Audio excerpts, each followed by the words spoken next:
Assalamualaikum warahmatullahi wabarakatuh. Perkenalkan, nama saya Risma Yulidari.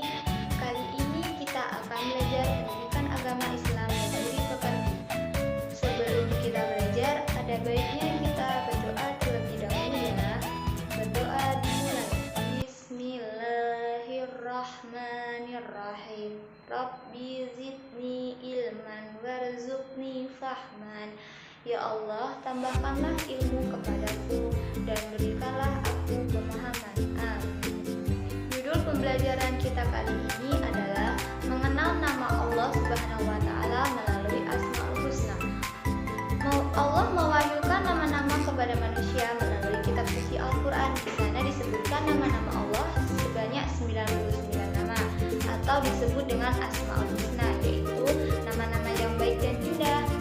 Adapun pembelajaran Asmaul Husna di kelas 5 ini dibatasi hanya 4 Asmaul Husna, yaitu Al-Mu'min, Al-Hayyu, Al-Qayyum, dan Al-Ahad.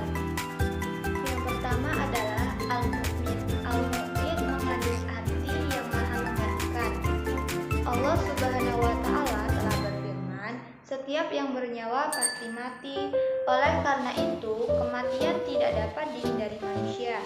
Kematian bukanlah sesuatu yang ditakuti, akan tetapi kematian adalah tangga menuju kebahagiaan yang abadi. Bila kita ingin bahagia, maka kita ikuti perintah Allah dan Rasulnya, misalnya dengan rajin sholat, rajin membaca Al-Quran, rajin belajar, serta patuh kepada kedua orang tua dan guru. Kemudian jauhi yang dilarang oleh Allah dan Rasulnya, misalnya mencuri, berkelahi, dan menyakiti orang lain. Selain itu, biasakan berdoa kepada Allah Subhanahu wa Ta'ala, ya Allah, ya Mu'min, wahai Tuhan yang maha mematikan, matikanlah kami nanti dalam keadaan husnul khatimah. Yang kedua adalah Al-Hayyu, yang maha hidup, mengandung arti bahwa Allah hidup kekal selamanya dan yang memberi hidup makhluknya. Hidup atau mati ada di dalam kekuasaan Allah. Contohnya, berapa banyak orang yang sedang mengalami sakit berat, tapi Allah masih berkehendak. Allah berkehendak memberikan kesempatan untuk hidup. Sebaliknya, sering kita melihat orang yang tidak sakit, kondisi dalam keadaan sehat walafiat, tiba-tiba saja terdengar sudah meninggal dunia. Oleh karena itu, hidup atau mati ada di dalam kekuasaan Allah. Bagaimana sikap dan perilaku kita dalam hidup atau kehidupan? Tugas manusia adalah yang pertama memelihara kehidupan dan mencari rezeki yang telah Allah sediakan, dan yang kedua perilaku membantu kelangsungan hidup orang lain. Maksud dari poin pertama yaitu dengan cara makan dan minum secara teratur, jangan berlebihan dan selalu memelihara kebersihan agar tetap sehat. Maksud dari poin kedua yaitu bersedekah dengan cara memberi makan, minum, dan membantu kesehatan orang lain yang membutuhkan. Yang ketiga yaitu Al-Qayyum, yang maha berdiri, mengandung arti Allah Subhanahu wa Ta'ala berdiri sendiri untuk selama-lamanya. Allah Subhanahu wa Ta'ala memberikan pendidikan kepada manusia supaya hidup tidak selalu tergantung kepada orang lain. Hidup harus punya semangat mandiri dalam segala situasi dan kondisi. Bagi siswa kelas 5, bila di rumah harus sudah dapat melakukan sendiri hal-hal tertentu, misalnya merapikan tempat tidur, menyiapkan peralatan sekolah, mencari sendiri pakaian sekolah, mengambil sendiri sarapan atau makanan untuk berangkat sekolah, dan sebagainya.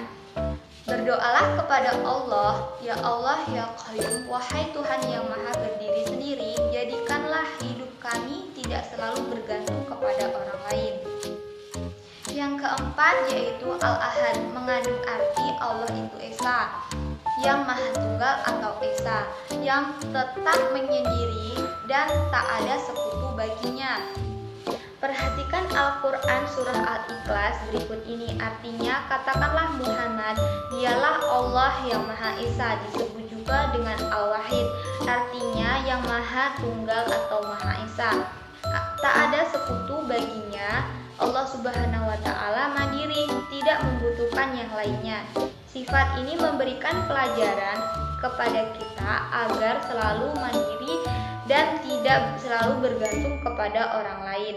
Misalnya mandi, makan, berpakaian, mengerjakan PR, menyusun dan merakitkan buku pelajaran di rumah dan sekolah.